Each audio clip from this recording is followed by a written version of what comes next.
going on YouTube? Warstorm here, coming at you. Got another video today. Today I'm going to be showing you guys my Shaddoll Invoked deck. I've been working on it a lot, trying to find a build that works, works for me. I think it has a little bit of a higher ceiling than the Mech Knight build. The problem with the Mech Knight build is it has a really hard time dealing with Eldritch variants, and Eldritch is probably one of the best decks of the format after the ban list. So I personally moved over to the Shaddoll build. I'm really liking it a lot. Now, one thing I will say, I do not have access to Dogmatica cards. It would be like $300 for the entire package. I just do not have that kind of money right now.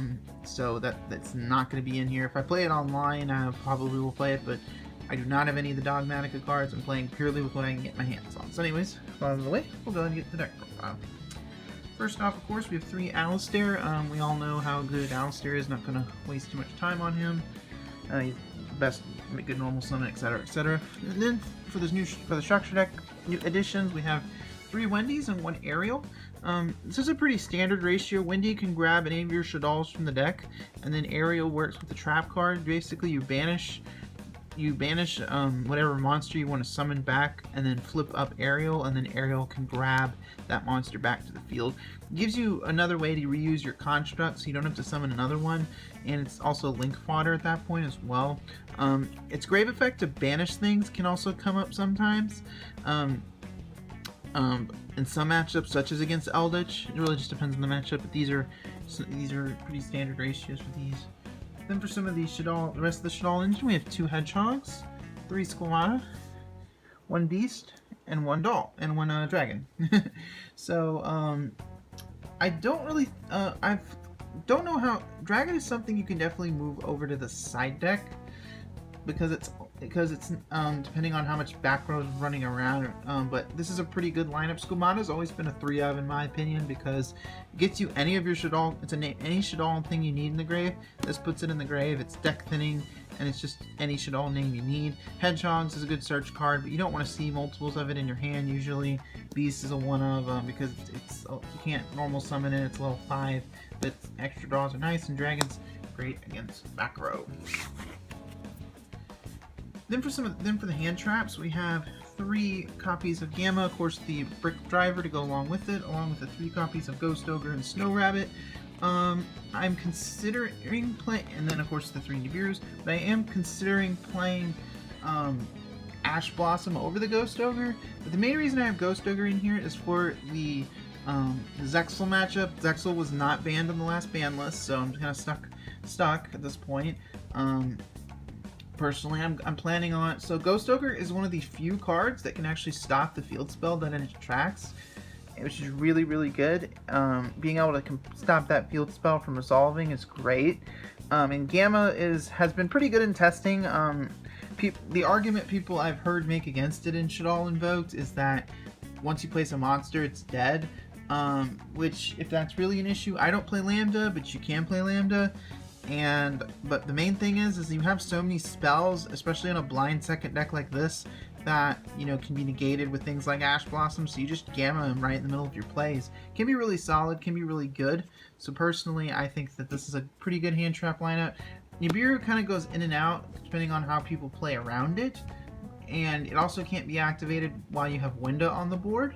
So that's something to think about, but in a blind second deck, I feel like it's really, really, really good. I really like having it in there. Then we're moving over to the spells. We have 3 copies of Magical Meltdown along with 1 Terraforming. Extra copies of Alistair are always nice. This also helps keep your Shaddoll Fusion from being negated, which is kind of cute. It does some pretty cool things in that regard, so that's pretty nice. And of course, Terraforming it's at 1. But having extra copies is nice. They're moving on to our fusion spells with the 2 copies of Invocation, the 3 copies of Shaddoll Fusion on the 3 L's. I don't think in the Shaddoll variant you need 3 invocations, because but it has double purposes, because you can use it to fusion your Shaddoll monster, but you can also use it to make your invoked plays. It's really, really solid. Shaddoll Fusion, obviously, it's a great card, still an amazing card, and L just allows you to do some OTKs. Pretty nice little lineup right there. Then I have for the remaining spells, we have 3 copies of Super Poly along with the 1 copy of Emergency Teleport. This is actually a neat little tech card because you can use this to summon your Wendy out of the deck. You can also, in a pinch, can summon your Gamma and your Ghost Ogre from the deck, but being able to tether Wendy from the deck fixes so many hands. It's sad that it's still stuck at 1, but it's a neat little tech card. I like having it. Super Poly just opens up so many plays for you going second. You can break so many boards with this. It's amazing how like just one Alistair or one Shaddoll normal summon can break a board, and it's really, I still really like having it in here for that purpose. Then we have the 1 copy of our Incarnation for our only trap card in here. I don't have infinite impermanences, that's why it's not in here. I'm waiting for a reprint on that. Incarnation is a fantastic card. Not only if you draw it, you can use it in multiple different ways. For example, you can use it if you have a window that you've had to link off early and put in your grave. You can actually dump this with Schemata, then add it back to hand and set it so you can bring back that window on the opponent's turn. And it can also, and the main use for it of obviously the interaction with Ariel, you're going to use Wendy to summon Ariel from the deck, dump this, banish this to and another Shaddoll monster that you want to bring back to the field to flip up Ariel, and Ariel will bring that monster back. Definitely really solid card. Now moving on to the extra deck, we have for the Link ones, we have 1 Almirage and the 1 Secure Gardena.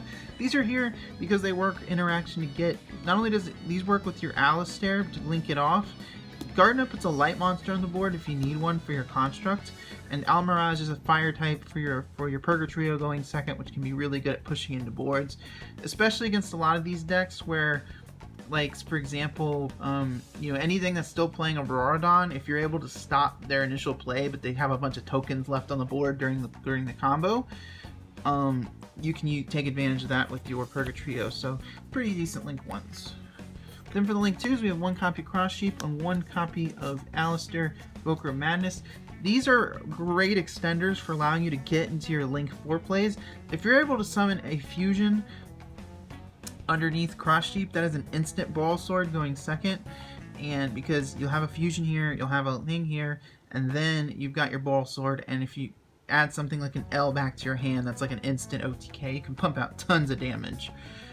Alistair is a similar boat because it can get you when you have your your initial Shaddoll play, but you don't have access to Invocation to get out your Mechaba. That's where Alistair comes in. Really fantastic way to access your Invocation if you don't have it in the rotation. Alternatively, if you don't want to play Alistair, you can play Lambda. I found that Lambda can be really good as a good generic Link 2, and it can be pretty good if you want to use your Gammas from your hand, which you've got monsters on the board. You can really mix and match these 2 cards. It's just extra deck space. It's just super duper tight. So that's why. But I really like having Link Alistair in this build. Then for the Link 4s, and we mentioned earlier with the 1 Ball Sword and the 1 copy of Appaloosa.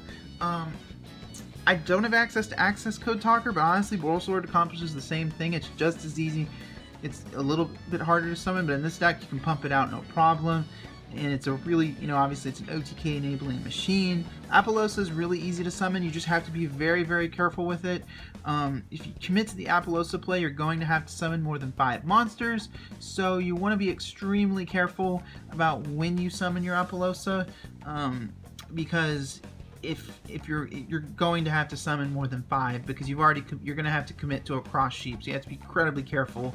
But in a lot of situations, if you can summon Appaloosa and they don't have the Nibiru, it's a pretty solid board with your Winda and Mechaba. Then for the fusions, we have 2 copies of for the Shaddolls, we have 2 copies of Construct, 1 copy of Winda, and the 1 copy of Apkalon. Winda, you can definitely play 2, but you have so many ways to recur this that it's not that big of a deal. If you have to summon it early and link it off, you can just use something like Reincarnation to res it from the graveyard, or use it in Ariel to grab back your Winda from the banish pile. But 2 constructs is a good number. I don't think you need 3. Extra deck space is super tight, but the second one is really good for pushing for OTKs. And Apkalon is fantastic to make early in your combos because you can use it to grab your Shaddoll fusions from your deck and dump extra things you want. Graveyard, it's a pretty solid lineup. I don't think you need more than that. You can play the second window, but space is super duper tight.